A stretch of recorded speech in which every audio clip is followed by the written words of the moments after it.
नमस्कार दोस्तों, मैं Vijay Tiwari the book society में आपका स्वागत है, जहां हम आज की इस वीडियो के माध्यम से सब्जेक्ट कोड BHIC 110 की सीरीज़ को आगे बढ़ाते हुए इसके भाग 2 को आपके साथ डिस्कस करेंगे। इससे पहले इस सीरीज़ के भाग 1 में हमने 3 क्वेश्चनों को आपके साथ डिस्कस किया था। तो यदि आपने ये वाली वीडियो नहीं देखी है तो सबसे पहले ये वीडियो ज़रूर देख लो, ताकि जो 3 क्वेश्चनों के आपके कॉन्सेप्ट है वो क्लियर हो सके। आज की वीडियो में अब हम चौथे क्वेश्चन की ओर बढ़ रहे हैं।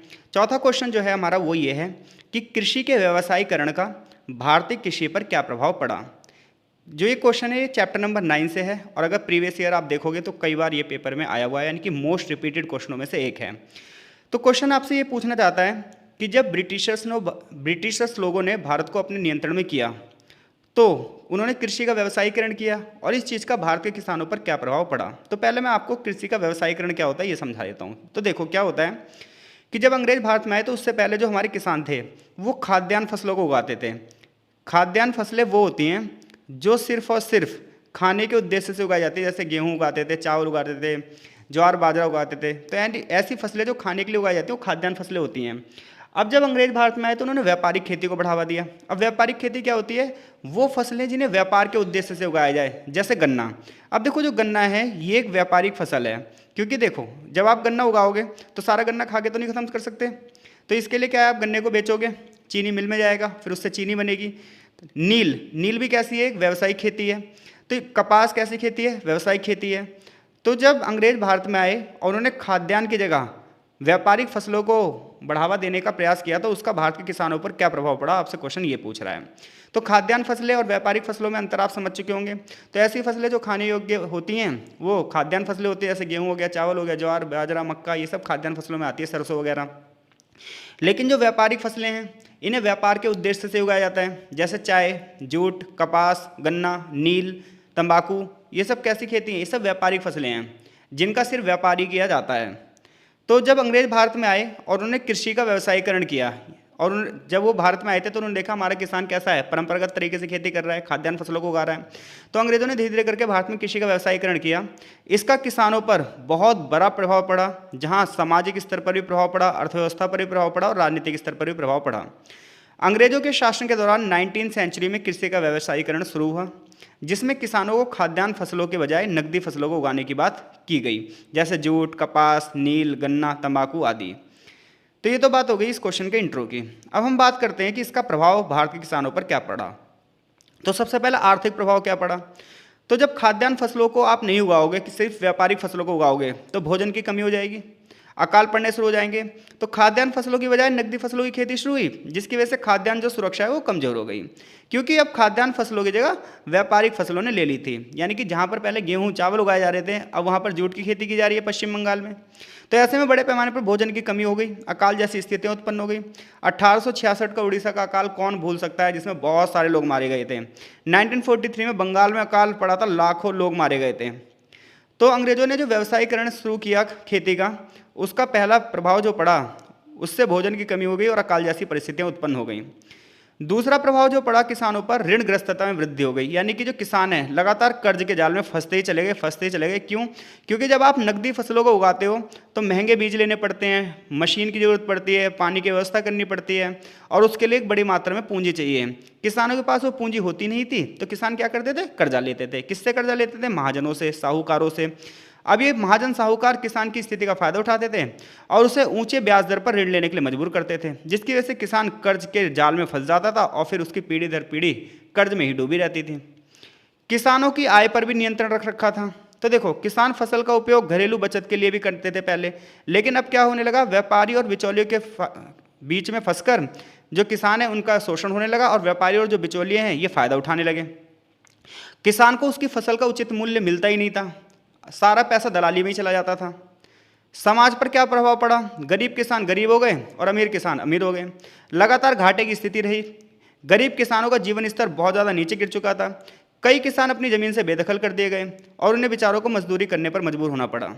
कृषि के व्यवसायीकरण की वजह से किसानों में असमानता बहुत ज़्यादा बढ़ गई। कुछ किसान तो संपन्न हुए, लेकिन बहुत बड़ी तादाद में किसानों के अपने हाथ से ज़मीन भी चली गई, जो छोटे किसान थे, और अब वो बेचारे मजदूर बनकर रह गए हैं।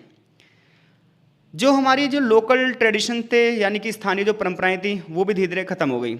क्योंकि जो पहले सहकारी खेती की जाती थी, सामुदायिक खेती की जाती थी, ये सब खत्म हो गया। नकदी फसलों ने सिर्फ और सिर्फ व्यापारिक खेती को बढ़ावा दिया। राजनीतिक प्रभाव क्या पड़ा? जनता की भी ना सहने की एक क्षमता होती है, किसानों की भी सहने की एक क्षमता थी। अब किसान की जो सहन क्षमता है वो खत्म हो चुकी थी। अब किसानों ने विद्रोह करना शुरू कर दिया। तो अगर आप अंग्रेजी इतिहास को पढ़ते हो तो उसमें आपको सैकड़ों विद्रोह ऐसे मिल जाएंगे जो किसानों ने किया था। जैसे एक फेमस विद्रोह है नील विद्रोह, आपने शायद इसके बारे में सुना होगा। तो किसानों को नील उगाने के लिए मजबूर किया गया था, जिससे किसान क्या हो गए, जमींदारों के खिलाफ, महाजनों के खिलाफ और अंग्रेजों के खिलाफ विद्रोह करने लगे। इसके अलावा बहुत सारे किसान आंदोलन चले हैं, जिसका उद्देश्य सिर्फ और सिर्फ राजनीतिक जागरूकता पैदा करना था और किसानों की स्थितियों को अच्छा करना था। अंग्रेजों ने बड़े पैमाने पर औपनिवेशिक लूट ली। वो सिर्फ और सिर्फ कृषि का व्यवसायीकरण इसलिए करना चाहते थे ताकि भारत से कच्चे माल ले जाया जाए और ब्रिटेन से बना हुआ सामान जो है वो भारत में बेचा जाए। पर्यावरण पर भी बहुत बुरा प्रभाव पड़ा, क्योंकि देखो हर एक चीज़ इन्वेस्टमेंट मांगती है। अगर आप किसी चीज़ से केवल और केवल सोचो कि एक बार इन्वेस्टमेंट करके आप वहाँ से पैसा कमाते जाओगे, तो ऐसा नहीं है, आपको बार बार इन्वेस्टमेंट करना पड़ेगा। लेकिन जो एक अंग्रेज थे, इन्होंने नकदी फसलों की खेती को तो खूब बढ़ावा दिया, लेकिन भूमि की गुणवत्ता पर ध्यान ही नहीं दिया। जमीन को जो खाद पानी चाहिए था उस पर ध्यान ही नहीं दिया, सिंचाई की सुविधाओं पर ध्यान ही नहीं दिया। परिणाम ये हुआ कि मिट्टी का जो प्राकृतिक संतुलन है वो बेकार हो गया और मिट्टी धीरे धीरे करके क्या हो गई, अनुपजाऊ हो गई।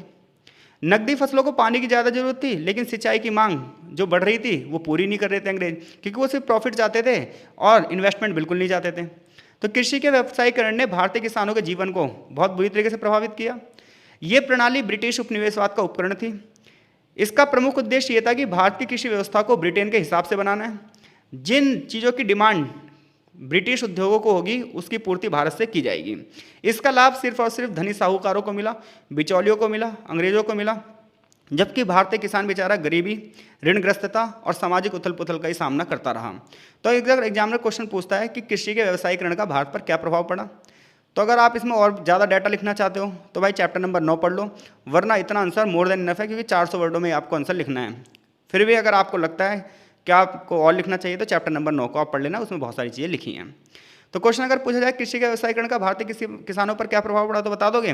तो सबसे पहले तो यही बता देना कृषि का व्यवसायीकरण क्या होता है। तो आप बता देना कृषि के व्यवसायीकरण में नकदी फसलों को उगाया जाता है, जैसे जूट, कपास, नील, गन्ना, तंबाकू, और इसके लिए ज़्यादा लागत लगती है। इसकी वजह से खाद्यान्न फसलों की कमी हो जाती है, किसान कर्ज के जाल में डूब गया। हालांकि ऐसा आज के टाइम पर ऐसा नहीं है। अगर आज के टाइम पे कृषि का वाणिज्यीकरण हो रहा है तो उसका प्रॉफिट बहुत ज़्यादा मिल रहा है किसानों को, लेकिन उस समय इन्वेस्टमेंट नहीं किया जा रहा था। आज के टाइम पे इन्वेस्टमेंट किया जा रहा है। अगला क्वेश्चन सबसे महत्वपूर्ण क्वेश्चन है इस किताब का, जो बारंबार आता है कि 1857 के महान विद्रोह के कारणों पर चर्चा कीजिए।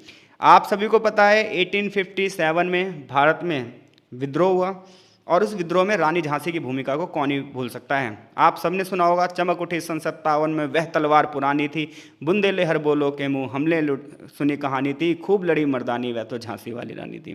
तो वो जो सन 57 था जिसमें चमक उठी थी वो तलवार, वो सन 57 यही था, 1857।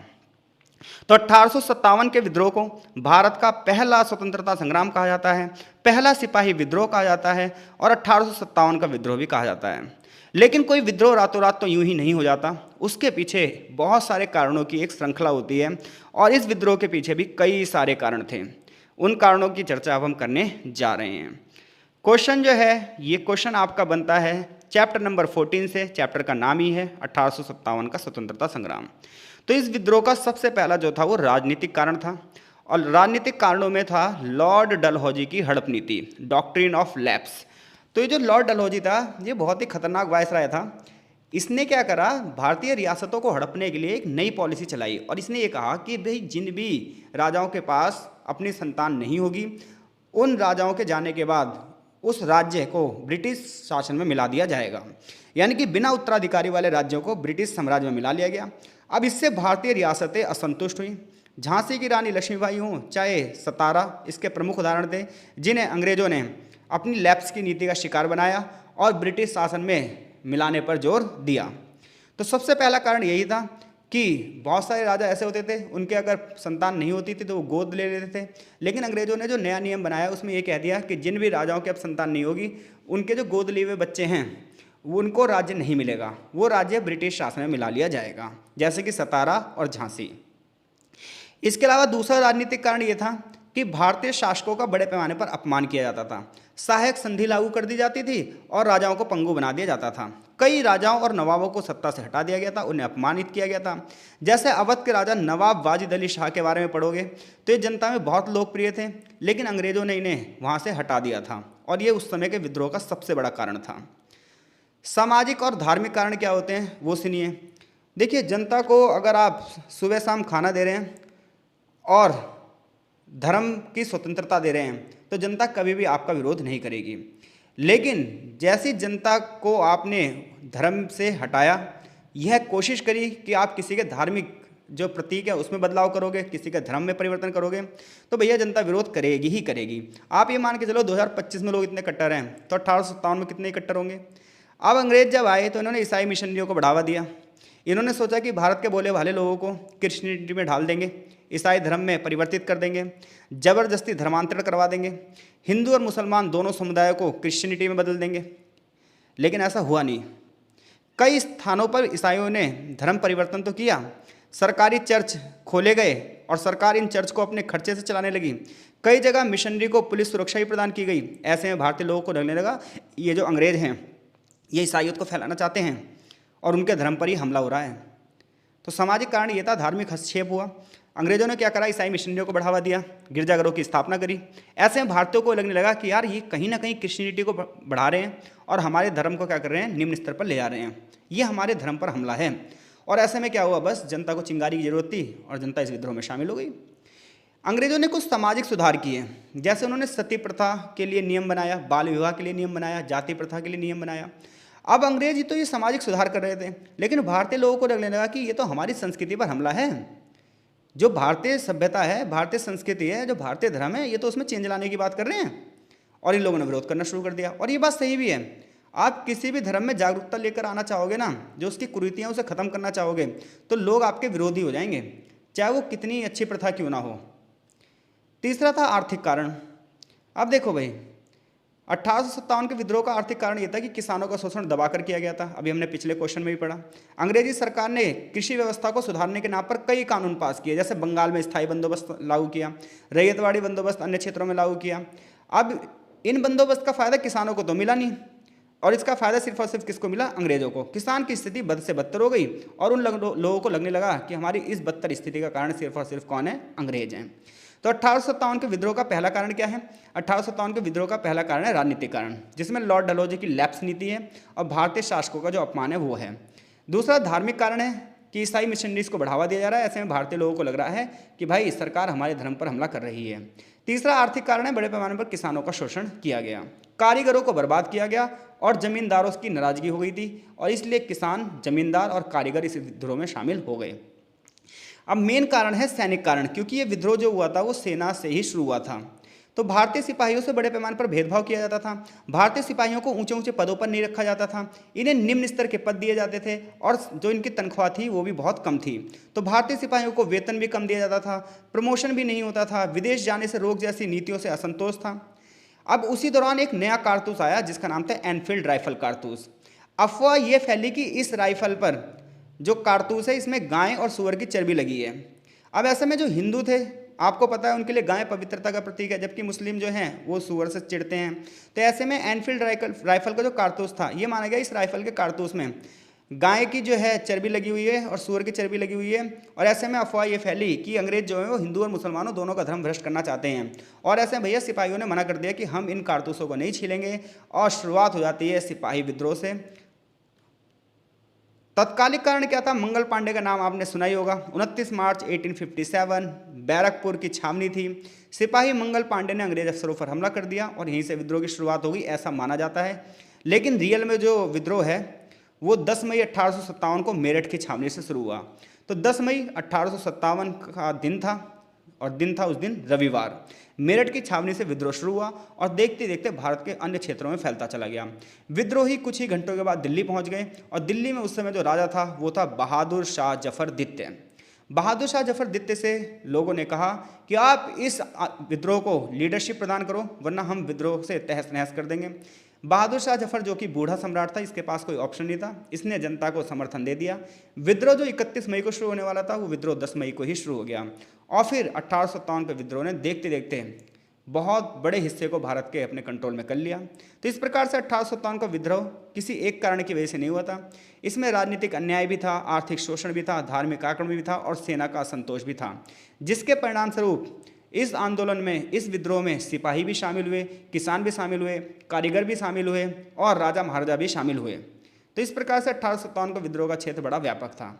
तो देखो यहाँ से दो क्वेश्चन बनते हैं, एक 1857 के विद्रोह के कारण बताओ, दूसरा क्वेश्चन ये पूछता है कि 1857 का विद्रोह जब इतना तगड़ा था तो ये सफल क्यों नहीं हुआ, इसके कारण बताओ। तो इन दो में से एक क्वेश्चन आता ही है पेपर में। हमने यहाँ एक क्वेश्चन को डिस्कस किया, दूसरा आप देख लेना भाई, है ना। क्वेश्चन नंबर 6 की ओर चल रहे हैं। क्वेश्चन नंबर 6 है हमारा कि अंग्रेजों के आने से पहले पश्चिमी और दक्षिणी भारत में सामाजिक भेदभाव के विभिन्न रूपों का विश्लेषण कीजिए। अब जो ये क्वेश्चन आपको मिलेगा, ये क्वेश्चन आपको मिलेगा चैप्टर नंबर 12 से कि भाई अंग्रेजों के आने से पहले भारत में क्या सामाजिक भेदभाव होते थे। तो चैप्टर नंबर 12 से यही एक क्वेश्चन आता है जब भी पेपर में आता है। तो देखो, अंग्रेजों के भारत में आने से पहले चाहे पश्चिमी भारत हो, चाहे दक्षिणी भारत हो, चाहे पूर्वी भारत हो, कोई भी भारत हो, हर जगह ना सामाजिक भेदभाव थे। और ये भेदभाव किसके आधार पर थे? जाति के आधार पर, लिंग के आधार पर, धर्म के आधार पर और अमीर गरीब के आधार पर ये भेदभाव थे। तो जब आप पश्चिमी भारत की बात करोगे, चाहे दक्षिणी भारत या पूरे भारत की बात करोगे, आपको पता है जाति व्यवस्था हर जगह थी और आज भी है, जातिगत भेदभाव हैं बड़े पैमाने पर। पश्चिमी भारत की बात करोगे तो हम महाराष्ट्र और गुजरात की बात करते हैं।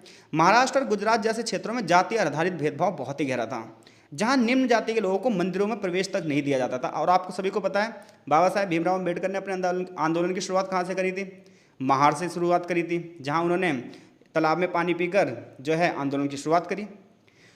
तो आपको पता चलता है कि इससे महाराष्ट्र और गुजरात जैसे जो आज डेवलप्ड एरिया हैं, उस समय यहाँ पर भी जाति व्यवस्था बहुत गहरी थी।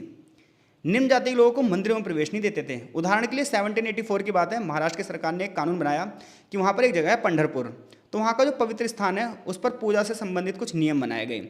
नियम ये बनाए गए कि अछूत जो लोग हैं वो मुख्य मंदिर के पास बने उनके ही कार्यस्थल तक जाने की उन्हें अनुमति नहीं होगी। क्यों नहीं होगी? क्योंकि एरिया ना बहुत ज़्यादा पतला था, तो ये संकरा एरिया था। तो ऐसे में जो बंदे हैं वो एक दूसरे से सटकर चलते हैं। अब ऐसे में क्या होता है, जो ब्राह्मण थे या अन्य जो क्षेत्र क्षत्रिय वगैरह थे, वैश्य वगैरह थे और शूद्र जो थे, इनसे मिल जाते। तो ऐसे में इन लोगों को इससे उत्पत्ति हुई। तो उन्होंने क्या करा, इस वाले एरिया पर इन लोगों को जाने के लिए ही क्या कर दिया, बैन लगा दिया, जिससे पता चलता है कि कितनी तगड़ी जाति प्रथा थी। तो एक एग्जाम्पल लिख के अपने क्वेश्चन को जरूर पुष्ट करना कि 1784 की बात है, महाराष्ट्र में एक जगह थी पंढरपुर, यहाँ पर एक पवित्र स्थान था पूजा से रिलेटेड। वहाँ पर एक नियम बनाया गया कि भाई जो अछूत जाति के लोग हैं वो यहाँ से नहीं जाएंगे। अब दक्षिण भारत में भी जाति व्यवस्था बहुत ही कठोर थी। ब्राह्मणीय धर्म का यहाँ प्रभाव था और ब्राह्मणों को सर्वोच्च स्थिति मिली हुई थी। निचली जाति जैसे पल्लार, पैरियार, इन सबको समाज के हाशिए पर रखा गया था। इन्हें अपमानजनक कार्यों को करने के लिए मजबूर किया जाता था और अछूत जैसी प्रथा दक्षिण भारत में प्रमुख रूप से प्रचलित थी। तो सबसे पहला पॉइंट तो आप जाति व्यवस्था के बारे में बता दोगे। दूसरा आप बताओगे धार्मिक भेदभाव के बारे में, यानी कि जाति के आधार पर भेदभाव होता है भारत में, फिर किसके आधार पर होता है? धर्म के आधार पर। तो जब आप पश्चिम भारत की बात करोगे तो जैन और बौद्ध धर्म के अनुयायी थे। प्राचीन काल में इनकी स्थिति बहुत मजबूत थी, लेकिन धीरे धीरे इनकी संख्या हो गई कम। फिर ये हिंदू समाज द्वारा हाशिए पर आए, इस्लामी आक्रमण हुआ और सूफीवाद ने बड़े पैमाने पर इन लोगों का धर्म परिवर्तन करवाया और धार्मिक भेदभाव यहाँ पर लगातार जारी रहा। यानी कि हिंदू, मुस्लिम, जैन और बौद्ध धर्म के बीच में आपस में संघर्ष चलता रहा पश्चिमी भारत में। दक्षिणी भारत में जाओगे तो आप शैववाद और वैष्णववाद के बीच में संघर्ष चला। शैव लोग वो थे जो भगवान विष्णु की पूजा करते थे, माफ़ कीजिएगा, शैव लोग वो थे जो भगवान शिव की पूजा करते थे और वैष्णव लोग वो थे जो भगवान विष्णु की पूजा उनके अवतारों में करते थे। तो इनके बीच में लगातार संघर्ष चलता रहता था। निचली जातियों के लोगों को हिंदू धर्म के मुख्य धार्मिक अनुष्ठानों से बाहर रखा जाता था। अब हम लैंगिक भेदभाव की बात करेंगे। स्त्री और पुरुष के आधार पर जो भेदभाव होता है उसे लैंगिक भेदभाव कहते हैं। हालांकि आज के टाइम पर लिंग के आधार पर जो भी भेदभाव होता है उसे हम लैंगिक भेदभाव कहते हैं। उसमें स्त्री, पुरुष और सभी लोग बाकी भी शामिल होते हैं। अब अगर आप पश्चिमी भारत की बात करोगे तो महिलाओं की सामाजिक स्थिति बहुत निम्न थी। बाल विवाह जैसी समस्याएं थी, विधवा पुनर्विवाह का कोई भी यूज ही नहीं था, यानी कि अगर किसी स्त्री का पति मर जाता है तो वो दोबारा शादी नहीं कर सकती। सती प्रथा जैसी जो प्रथाएं वो प्रचलित थीं। महिलाओं को संपत्ति में कोई अधिकार नहीं दिया गया था, उन्हें केवल घरेलू भूमिकाओं तक ही सीमित रखा गया था। तो महिलाओं की स्थिति आप सोचिए 2025 में इतनी हाशिए पर है, तो 1857 में कितनी ही बुरी रही होगी। दक्षिण भारत की बात करोगे तो दक्षिण भारत में भी महिलाओं की स्थिति भेदभावपूर्ण थी। कुछ स्थानों में जैसे केरल वगैरह की अगर बात करोगे तो वहाँ पर मैट्रियार्की सिस्टम था, मातृसत्तात्मक व्यवस्था थी। मातृसत्तात्मक व्यवस्था का मतलब होता है कि माता के नाम को अपने नाम के पीछे लगाया जाएगा। लेकिन निचली जातियों की महिलाओं को मंदिर में देवदासी प्रथा जैसी प्रथाओं का सामना करना पड़ता था। देवदासी प्रथा में क्या होता था कि जब बच्ची पैदा होती थी तो उसे ये माना जाता था कि ये पुरुषों के मनोरंजन के लिए है। तो इस प्रकार की प्रथाएं भी भारत में नहीं हैं। इसके अलावा आर्थिक भेदभाव भी होता था, जमींदारी प्रथा थी, किसानों और मजदूरों को बड़े पैमाने पर शोषण किया जाता था। दक्षिण भारत में भी सेम ऐसी था। तो आप देखोगे तो जो डिस्क्रिमिनेशन था, जो भेदभाव था, वो चाहे पश्चिमी भारत हो चाहे दक्षिणी भारत हो, बस आपको कंफ्यूज करने के लिए यहाँ पर उसने दे दिया कि भाई ये बताओ कि अंग्रेजों के आने से पहले पश्चिमी भारत और दक्षिणी भारत में सामाजिक भेदभाव क्या था। तो इसके जगह वो कुछ भी लिखें, सामाजिक भेदभाव हमेशा यही होगा, जाति के आधार पर, धर्म के आधार पर, लिंग के आधार पर तो भेदभाव होगा ही होगा। तो क्योंकि भारत में जो वर्ण व्यवस्था थी पहले, ब्राह्मण क्षत्रिय वैश्य शूद्र वाली व्यवस्था, जिसमें शूद्रों को सबसे निम्न स्थान पर रखा गया था। महिला और पुरुष में भेदभाव हमेशा से होता ही होता आया है, और अमीर और गरीब का भेदभाव होता ही आया है, जिसमें अमीरों ने लगातार गरीबों का शोषण किया है। तो ये कोई सा भी क्वेश्चन आए इसमें आप ये चीज़ें लिख सकते हो। अब हम अगले क्वेश्चन की ओर बढ़ रहे हैं, क्वेश्चन नंबर 7 की ओर। क्वेश्चन नंबर 7 जो है हमारा वो ये है कि ब्रिटिश नीतियों के कारण भारत में विऔद्योगीकरण कैसे हुआ। ये क्वेश्चन तो भाई पेपर में आना ही आना है, ये मान के चलो, बहुत ही इंपॉर्टेंट क्वेश्चन है। चैप्टर नंबर 10 से है ये क्वेश्चन कि अंग्रेजों ने जो पॉलिसी बनाई, उन पॉलिसी की वजह से भारत में विऔद्योगीकरण कैसे हुआ। तो पहले हम यही समझ लेते भैया विऔद्योगीकरण क्या है। तो विऔद्योगीकरण का मतलब ये है कि किसी एक देश की औद्योगिक जो व्यवस्था है वो पूरी तरीके से निम्न स्तर पर आ जाए, तो हम बोलेंगे विऔद्योगीकरण। तो अगर आप औद्योगिकरण कहोगे तो मतलब यह है कि देश में इंडस्ट्रीज बढ़ रही हैं, लेकिन जब आप विऔद्योगीकरण कहोगे तो आप ये मान के चलो कि देश में जो औद्योगिक व्यवस्था है वो निम्न स्तर की ओर जा रही है, जो उद्योग व्यवस्था धंधे हैं वो खत्म होते जा रहे हैं। तो अंग्रेज जब भारत में आए तो उस समय भारत के जो उद्योग थे वो फल फूल रहे थे, जो हमारे यहाँ की हस्तशिल्प कलाएँ थी वो पूरी दुनिया में फेमस थी। लेकिन अंग्रेजों ने जब पॉलिसी बनानी शुरू करी हमारे यहाँ आकर, तो उन्होंने अपने फायदे के लिए नीतियाँ बनाई, जिसकी वजह से जो भारत के उद्योग हैं, हस्तशिल्प कलाएँ हैं, वो पूरी तरीके से नष्ट हो गई। इसी चीज़ को भारत में विऔद्योगीकरण या अनौद्योगीकरण कहा जाता है, इंग्लिश में बोलते हैं इसे डी इंडस्ट्रियलाइजेशन। तो जब अंग्रेज भारत में आए, अंग्रेजों ने इस प्रकार की नीतियाँ बनाई जिससे अंग्रेजी शासन को ही फायदा मिले, जिसकी वजह से भारत के जो पारंपरिक हस्तशिल्प उद्योग थे, कुटीर उद्योग थे, इनका पतन हो गया। ये उद्योगों का धीरे धीरे क्या हो गया, ये नष्ट हो गए। जहाँ हाथ से जो कारीगरी होती थी वो धीरे धीरे करके बंद हो गई, जिसकी वजह से भारतीय अर्थव्यवस्था बद से बदतर हो गई और हम सिर्फ और सिर्फ ब्रिटेन के उपनिवेश बनकर रह गए। और ये सब हुआ किसकी वजह से, अंग्रेजों की शोषणकारी नीतियों की वजह से, जिसके परिणामस्वरूप जो पहले आत्मनिर्भर भारत था उसने अपनी आत्मनिर्भरता को खो दिया और धीरे धीरे करके वो कच्चे माल की सप्लाई वाला देश बन गया और निर्मित सामानों का आयातक बन गया। यानी कि यहाँ से बड़े पैमाने पर कच्चा माल यानी कि रॉ मटेरियल, लोहा, कोयला, कपास, जूट ब्रिटेन भेजे जाते थे और वहाँ से तैयार सामान भारत के बाज़ारों में बेचा जाता था। इस प्रकार से भारत का लगातार आर्थिक शोषण जारी रहा। आखिर किन नीतियों के कारण भारत का विऔद्योगीकरण हुआ, अब उनकी चर्चा हम करने जा रहे हैं। तो आप सभी को पता है सबसे पहले औद्योगिक क्रांति यानी कि इंडस्ट्रियल रेवोल्यूशन कहाँ हुई, इंग्लैंड में हुई। अब इंग्लैंड में जब मशीनें लगने लगी तो मशीनों से सामान ज़्यादा बनने लगा। अब मशीनों से सामान जब ज़्यादा बनने लगा तो कच्चे माल की जरूरत पड़ने लगी। देखो जब हाथ से सामान बनता है तो रॉ मटेरियल भी कम चाहिए होता है, जब मशीनों से सामान बनेगा तो अंधाधुंध सामान बनेगा, तो इसके लिए हमें रॉ मटेरियल चाहिए। दूसरी बात, मशीनों से सामान ज़्यादा बनेगा, अब सामान बेचने के लिए बाजार भी चाहिए। अब अंग्रेजों ने क्या करा, भारत में एक बड़े बाजार को देखा कि इंग्लैंड में बना हुआ सामान भारत के बाजारों में बेचा जा सकता है, और भारत में कच्चे माल को भी देखा कि कच्चा माल यहाँ से ले जाया जा सकता है। तो इंग्लैंड में औद्योगिक क्रांति हुई, जिसकी वजह से कपड़ा उत्पादन बहुत ज़्यादा बढ़ गया, फैक्ट्रियों में मशीनों का उपयोग बढ़ गया। ब्रिटेन से बने हुए जो सामान है वो भारत में बाजार में बेचे जाने लगे, जिसकी वजह से जो भारत के जो उद्योग थे वो बर्बाद हो गए। क्यों? क्योंकि भारत में जो सूती कपड़ा बनता था वो हाथों से बनता था, इसलिए ये महंगा होता था। अंग्रेज जो थे वो मशीनों में कपड़ा बनाते थे, ज़्यादा क्वांटिटी बनती थी, जिसकी वजह से वो सस्ता था। तो ऐसे में जो भारतीय उद्योग हैं वो अंग्रेजी कपड़े का मुकाबला कर ही नहीं पाए और धीरे धीरे करके भारत के जो उद्योग हैं वो नष्ट हो गए। दूसरी बात यह है कि भारतीय उत्पादों पर इन्होंने टैक्स बहुत लगाया। तो भारत का जो सामान था उस पर टैक्स लगाया और जो ब्रिटेन का सामान था उस पर टैक्स ही नहीं लगाया, जिसकी वजह से भारत का सामान अपने घर में महंगे हो गया और ब्रिटेन का सामान अपने घर में दूसरे घर में सस्ता हो गया। तो भारत से जो तैयार वस्तुएं होती थी, अन्य उत्पाद होते थे, इसमें ब्रिटेन में निर्यात पर भारी टैक्स लगाया जाता था और ये सामान जब टैक्स लगता था तो महंगे हो जाते थे। इससे भारत की जो हस्तशिल्प नीति है उसकी निर्यात में गिरावट दर्ज की गई। भारत से बड़े पैमाने पर कच्चे माल को लूटा गया, कपास और जूट का बड़े पैमाने पर निर्यात किया गया। ये कच्चा माल इंग्लैंड भेजा जाता था और फिर वहीं से कपड़े तैयार करके भारत में बेचे जाते थे। जो भारत के पारंपरिक उद्योग थे जैसे कपड़ा उद्योग, धातु कर्म उद्योग, धातु गलाने का उद्योग होता है, ये कुटीर उद्योग जो घरों में उद्योग चटाई वगैरह बनाई जाती है, इन सबको सरकार ने कोई सब्सिडी नहीं दी, कोई भी संरक्षण नहीं दिया। इन्होंने इन उद्योगों में सरकार ने किसी प्रकार का कोई इन्वेस्टमेंट नहीं किया। भाई सिंपल सी बात है, अगर मान लो किसी देश की सरकार उद्योगों को बढ़ावा ना दे इंडस्ट्रियल जो सेक्टर है उस पर इन्वेस्टमेंट ना करें तो फिर इंडस्ट्रीज कैसे आगे बढ़ेंगी। बिना सरकार के संरक्षण के तो उद्योग विकास कर ही नहीं सकते, क्योंकि औद्योगिक प्रणाली को लगाने के लिए सरकारी सहायता की आवश्यकता पड़ती है। एग्जाम्पल दे रहा है यहाँ पर कि भारतीय कपड़ों के आयात को कम करने के लिए अंग्रेजों ने पता क्या करा, 1720 तक आते आते जो ब्रिटिश कपड़ा निर्माता थे उनके दबाव की वजह से इन्होंने भारतीय रेशम और रंगीन छपाई वाले कपड़ों पर प्रतिबंध लगा दिया। यानी कि भारत के रेशम की जो बहुत ज़्यादा डिमांड थी ब्रिटिश मार्केट में, रंगीन छपाई वाले कपड़ों की बहुत ज़्यादा जो डिमांड थी, इस पर इन्होंने प्रतिबंध लगा दिया। और जो मलमल का कपड़ा था, जिसकी जो आज भी पूरी दुनिया में फेमस है भारत का मलमल, और अन्य भारतीय जो सूती कपड़े हैं, इन पर बहुत ज़्यादा कर लगा दिए। तो इससे देखते देखते यानी कि सरकार ने क्या करा, भेदभाव वाली नीति अपनाई। भारत के सामानों पर तो टैक्स बहुत ज़्यादा लगा दिया और अपने सामानों पर टैक्स नहीं लगाया। तो इस भेदभाव नीतियों का शिकार हमारे उद्योग हो गए और धीरे धीरे करके हमारी औद्योगिक व्यवस्था पूरी तरीके से खत्म हो गई।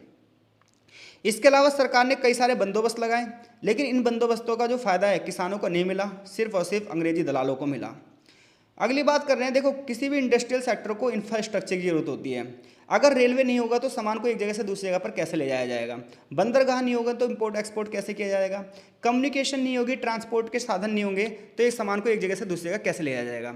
अंग्रेजों ने लेकिन बंदरगाहों का भी विकास किया, रेलवे का भी विकास किया, कम्युनिकेशन साधनों का भी विकास किया, लेकिन सिर्फ और सिर्फ अपने हित में।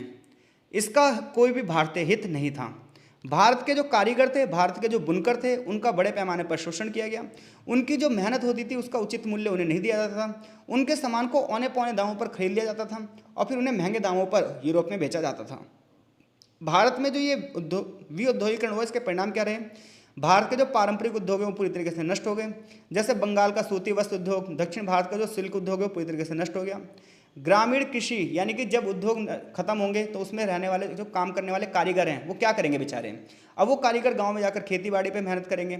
अब जब गांव में सारे किसान अगर पहुंच जाएंगे तो ज़मीन पर दबाव बढ़ेगा, ज़मीन पर दबाव बढ़ेगा तो उत्पादकता भी कम हो जाएगी और भारत एक उपनिवेश बनकर रह जाएगा। गरीबी बेरोजगारी दबाकर बढ़ेगी और संस्कृति और सामाजिक दबाव पड़ने लग जाएगा। ये सब भारत में उद्योग के अनौद्योगिकरण का परिणाम है। तो अगर ये क्वेश्चन आता है तो आप इस क्वेश्चन का भी आंसर देने में सक्षम हैं। मैं ये मान के चल रहा हूँ चीज़ें आपको अच्छे से समझ में आ रही हैं। आप सभी जानते हैं एग्ज़ाम का टाइम है।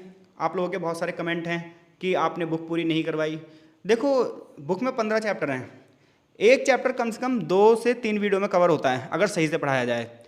45 से 50 वीडियो बनते हैं अगर 15 चैप्टर की वीडियो बनाऊँ तो इतना रेस्पॉन्स देखो बच्चों का आ नहीं पाता है, तो हम कहाँ से फिर इतनी सारी मेहनत कर पाएँ, क्योंकि मेहनत करने का मज़ा तो जब भी आता है ना जब सामने से रेस्पॉन्स आए। अब पेपर से एक दिन पहले हम लोग वीडियो देखते हैं तो उसमें तो क्वेश्चन आंसर ही हो पाएगा ना, सारे चैप्टर की वीडियो तो अपलोड नहीं हो पाएगी। फिर भी मैं कोशिश कर रहा हूँ कि ज़्यादा से ज़्यादा चीज़ें आपको प्रोवाइड करवा दी जाए।